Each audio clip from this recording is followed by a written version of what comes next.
რუსეთი უკრაინაში და მის გარშემო ჯარების თავმოყრას აგრძელებს. ამის შესახებ ნატოს გენერალურმა მდივანმა იენს სტოლტენბერგმა ბრიუსელში განაცხადა, სადაც ევროკავშირის ქვეყნების თავდაცვის მინისტრები შეიკრიბნენ. შეხვედრის მთავარი თემა უკრაინის კრიზისია. სტოლტენბერგის განცხადებით, თუ რუსეთი უკრაინის დესტაბილიზაციას არ შეწყვეტს, მისი საერთაშორისო იზოლაცია გაგრძელდება. ეს ძალების სერიოზული კონცენტრაციაა და ჩვენ მოვუწოდებთ რუსეთს უკან გაიწვიოს საკუთარი ძალები და სამშვიდობო შეთანხმება შეასრულოს. რუსეთი უკრაინის დესტაბილიზაციას აგრძელებს, ჩვენ ვხედავთ ჯარების, ტანკების, არტილერიის, საჰაერო თავდაცვის საშუალებების გადაადგილებას. ამ კრიზისის მიზეზი რუსეთის მიერ პროვოცირებული აქციებია. რუსეთს აქვს არჩევანი გახდეს მშვიდობიანი მოლაპარაკებების მონაწილე ან მისი იზოლაცია გაგრძელდება.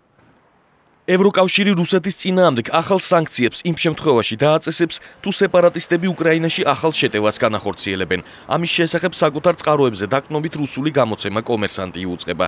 გუშინ ევროკავშირის საგარეო საქმეთა მინისტრების შეხვედრაზე გადაწყდა, რომ თვის ბოლომდე ახალი პერსონალური სანქციები სეპარატისტი ლიდერების წინააღმდეგ დაწესდება. ევროკავშირმა მხარეებს მოუწოდა მოლაპარაკებების მაგიდას დაუბრუნდნენ და მინსკის შეთანხმება დაიცვან.